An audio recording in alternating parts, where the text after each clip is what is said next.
12వ అంతర్జాతీయ యోగా దినోత్సవం పురస్కరించుకొని జుల్లూరుపాడు మండల కేంద్రంలో ఆరోగ్య జీవనయాత్ర సభ్యులు యోగా డేను ఘనంగా నిర్వహించారు. స్థానిక హైస్కూల్లో యోగాసనాలతో పాటు ధ్యానం చేసి యోగా ట్రైనర్ బోసును ఘనంగా సన్మానించారు. అనంతరం ప్రధాన రహదారిపై ర్యాలీ నిర్వహించి యోగా ప్రాముఖ్యతపై నినాదాలు చేశారు.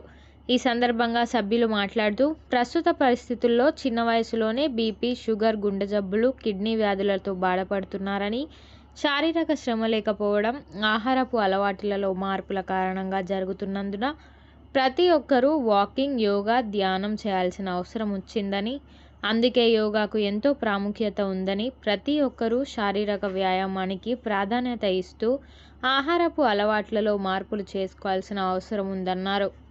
బయట దొరికే ఫాస్ట్ ఫుడ్ జోలికి వెళ్ళొద్దని, శీతల పానీయాల పట్ల అప్రమత్తంగా ఉండాలని అన్నారు. అనంతరం స్థానిక శ్మశాన వాటికలో సభ్యులు రావి, మర్రి చెట్లను నాటారు. ఈ కార్యక్రమంలో ఆరోగ్య జీవనయాత్ర సభ్యులు బోసు, వెంకట్, సక్రు సురేష్, నరేష్, నవీన్, నాగేశ్వరరావు, రవీందర్, రవి, మురళి, రాజు, వెంకటేశ్వర్లు, రమేష్, చెన్నప్ప, శ్రీరామ్ తదితరులు పాల్గొన్నారు. మొక్కలు నాటండి, మొక్కలు నాటండి, మొక్కలు నాటండి, మొక్కలు నాటండి. పచ్చని చెట్లు, పచ్చని చెట్లు, పచ్చని చెట్లు, పచ్చని చెట్లు.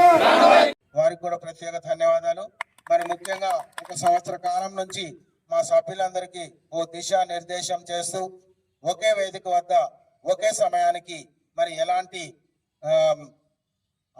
డబ్బులను ఆశించకుండా నిత్యం మా అందరికీ యోగా నేర్పుతూ ప్రత్యేకమైనటువంటి మాకు ఒక ఆరోగ్యాన్ని ఇచ్చినటువంటి గురువు బోసు గారికి ప్రత్యేక ధన్యవాదాలు తెలియజేస్తూ యోగా సందర్భంగా యోగా డే రోజున వారిని మేము ఘనంగా సన్మానించదలిచాం. చేయండి.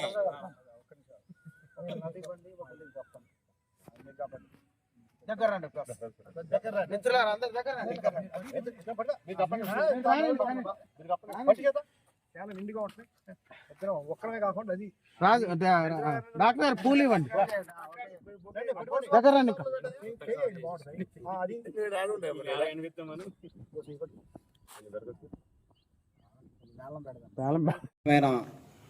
ఆరోగ్య జీవనయాత్ర యోగా సాధకులందరికీ నా హృదయపూర్వక నమస్కారాలండి. ఆహారమే ఔషధం, శారీరక వ్యాయామం ఉంటే ఏదైనా మన ప్రకృతితో మన జీవన విధానం కొనసాగిస్తూ మరి ఆహార అలవాట్లు, శారీరక వ్యాయామం నిత్యం చేయడం వల్ల మనకెంతో ఆరోగ్యంగా ఉండిద్దని మనం ఇంటనే తప్ప మనం అనుసరిస్తే ఎలా ఉండిద్దో ఇప్పుడు నిలువెత్తు నిదర్శనంగా మన సాధకులే. ఎందుకంటే ఏ జీవి కూడా 84 లక్షల జీవరాశుల్లో కూడా ఏ జీవి కూడా కూర్చొని తినదు. ప్రతిదీ నడుచుకుంటూ వెళ్ళి ఆహారం సంపాదించుకునేది. అందులో భాగంగా మనం కూడా మా గతంలో మా ఆరోగ్య జీవనయాత్ర క్లబ్ ద్వారా మేము అప్పుడు గతంలో వెంకటేశ్వర గారు, రాజు గారు మేము అందరం ఏర్పరచుకున్నాం. ఈ ఏర్పరిచిన ద్వారా ఒక సాధనతో మొదలుపెట్టాం. ఫస్ట్ యోగా అంటే ఇది వృద్ధులు చేసేది, ఏదో ముసలు చేసేది అనుకున్నాం. కానీ దీనివల్ల ఎంతో ఉపయోగాలు ఉంటాయని తెలిసి దాంట్లో ఉన్న లోతు పాదులు తెలుసుకొని మేము ఇలా యోగ సాధన చేయడం వల్ల మాకు ఎంతో ఉపయోగం కలిగింది.